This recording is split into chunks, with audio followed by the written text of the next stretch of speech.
Ok, ahora el segundo video vamos a hablar acerca de George Whitfield. Y yo ya aprendí algo.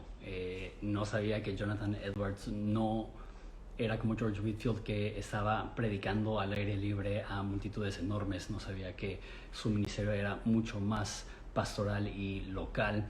George Whitfield sí es una persona conocida porque predicaba a miles de personas al aire libre a la vez. Y sé lo básico de Jonathan Edwards, pero de George Whitfield sé muy poco, entonces estoy emocionado también por escuchar un poco acerca de George Whitfield. Bueno, todavía no se conecta Giovanni.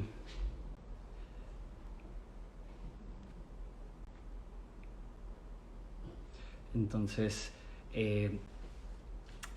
parece que se perdió la primera parte del último live, entonces voy a hacer un pequeño resumen en lo que se conecta Giovanni. El gran despertar sucede en Estados Unidos justo antes de la Guerra de la Independencia, y a finales del siglo XVIII fue un tiempo donde el mundo se estaba transformando para las grandes revoluciones. Esto incluye la Revolución Francesa, esto incluye la Revolución Rusa, inclusive ahí está la Revolución Mexicana, o más bien la Guerra de Independencia Mexicana, está la Guerra de Independencia de Estados Unidos. Y en Europa las revoluciones iban de la mano con lo que se llama la era de la Ilustración, que es cuando hay una transición de un enfoque religioso y cristiano muy fuerte a este un enfoque mucho más secular y humanista, que fue lo que dominó estos otros países. Y en Estados Unidos fue gracias en gran parte al gran avivamiento, que cuando Estados Unidos es un país con convicciones cristianas, es un país que los padres fundadores eran en gran parte cristianos. Pero bueno, creo que ya voy a tener una mejor conexión acá. Amigo, estoy en la casa de mi suegra, vinimos a visitar y estaba en un cuarto que pensaba que iba a ser mejor, pero aquí estoy ya pegadito al módem, entonces esperemos que mejore. Y la razón que no lo hice aquí es porque hay unos perros, pero estoy escuchando que también hay perros allá, entonces ya me despreocupo un poco más de ese tema. Ok, hablemos acerca de George Whitfield. Este, Jonathan Edwards es uno más famoso. Yo tengo un conocimiento básico de Jonathan Edwards, pero conozco muy poco de George Whitfield, aparte de sus imágenes, que era un poco visco y que tenía peluca como George Washington y que predicaba al aire libre y era amigo de Ben Franklin. Eso es casi todo lo que conozco de George Whitfield. Ahora, en el último video dijiste algo que no sabía. Yo pensaba que Jonathan Edwards también era un predicador al aire libre, predicando a multitudes, porque esa es como la imagen que hay del gran despertar, el arte que hay del gran despertar. Pero ahora, Whitfield sí era así. Entonces, ¿qué me cuentas de George Whitfield? Bueno, pues George Whitfield era un predicador de la iglesia anglicana. Eso es importante decirlo porque él, él era muy pobre, pero digamos que debido a su capacidad intelectual y a su disciplina logró obtener una cierta beca para estudiar en Oxford.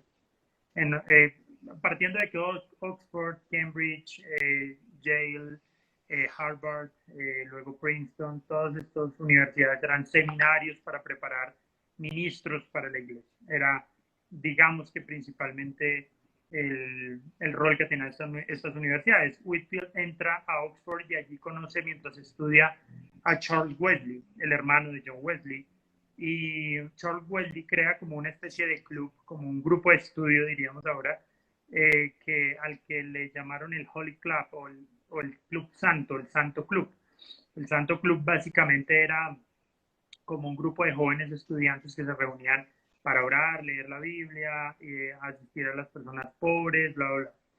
Eh, Cuando él se gradúa de Oxford, pues él es nombrado ministro. Sin embargo, los hermanos Whitfield, los hermanos Wesley, que seguramente ahorita hablaremos de John, pues tuvieron un encuentro, como una conversión muy dramática, suponiendo que eran creyentes, pero en realidad no siéndolo. Y eso es algo muy importante del gran despertar. Es como como una duda acerca de la conversión de las personas. Es realmente, tú naciste siendo cristiano, realmente eres creyente y siempre la búsqueda de esa conversión. Entonces George Whitefield con el tiempo se encuentra nuevamente con los Wesley y empieza un periodo para él de una renovación espiritual impresionante y Whitefield es el primero que toma la decisión de cerrar o perdón, no cerrar, sino si las iglesias le cerraban las puertas, él se iba al campo a predicar. Era muy común que él fuera, por ejemplo, a las minas de carbón y predicaran en la entrada de las minas de carbón a todos los trabajadores que estaban allí. Era muy común que él se fuera a un pueblo y la capacidad del pueblo, de las iglesias, no pudieran como contener la cantidad de personas que venían a verlo. Y era un predicador muy, muy, muy apasionado. De hecho, algunos testigos dicen que casi siempre o siempre lloraba al predicar. Su predicación poseía una convicción tan fuerte que las personas que lo escuchaban no podían parar de llorar o la convicción de pecado venía a ellos muy, muy fuerte. George Whitefield, digamos que una de las cosas más importantes que hizo fue que pasó de Inglaterra a los Estados Unidos, hizo, si no estoy mal, creo que al menos 3 viajes o lo que eran en ese momento las colonias británicas en América. Él viaja varias veces y en todos esos viajes hizo un itinerario en el que predicó en muchos lugares, muchísimos lugares. De hecho, predicó en la iglesia de Jonathan Edwards.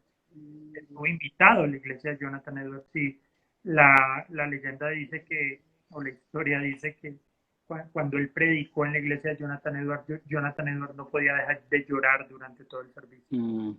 Eh, y bueno, hay muchas historias alrededor de la predicación de George Whitefield. Quizá uno de los datos más increíbles es que en algunos casos la gente que venía a escuchar su predicación superaba la población del lugar donde se predicaba. Es decir, si el pueblo tenía 2.000 habitantes, podían venir 5.000 o 10.000 personas a escucharlo. Y así que tenían que hacerlo al aire libre y tengamos en cuenta que él estaba predicando sin micrófono. En ese tiempo no existían los equipos de amplificación de sonido, así que no sé Sí, cómo. de hecho leí que en una reunión la más grande tuvo 30,000 personas y que lo podían escuchar y que en ese momento estuvo Benjamin Franklin y que Benjamin Franklin fue más que nada porque no podía creer que un hombre le podría hablar a tantas personas al mismo tiempo el resultado de eso es que se convirtieron en amigos y es curioso cómo uno de los fundadores de Estados Unidos era amigo muy íntimo de George Whitefield.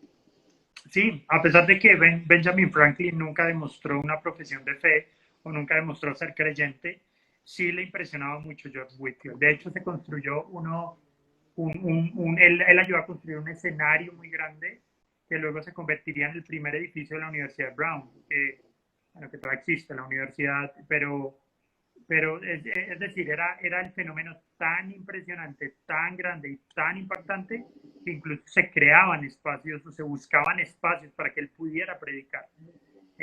Existen historias como de personas que lo imitaban, o sea, había un esclavo que lo imitaba y el amo siempre lo traía para que imitara a George Whitefield para burlarse de él.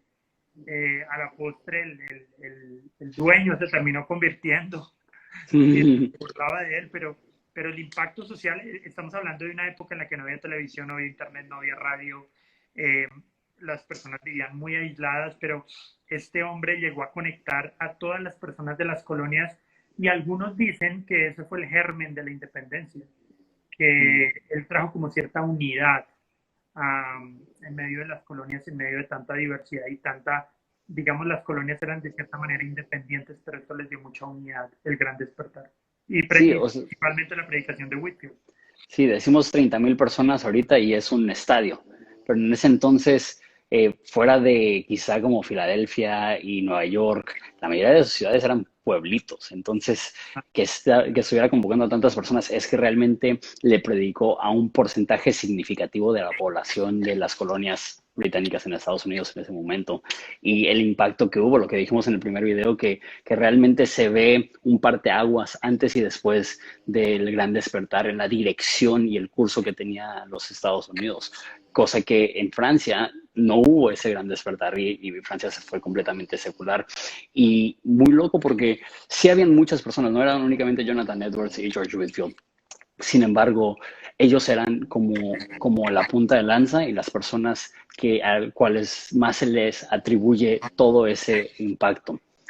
Algo que también se me hace interesante de George Whitefield es que era calvinista y muy calvinista. También Jonathan Edwards es calvinista y muy calvinista.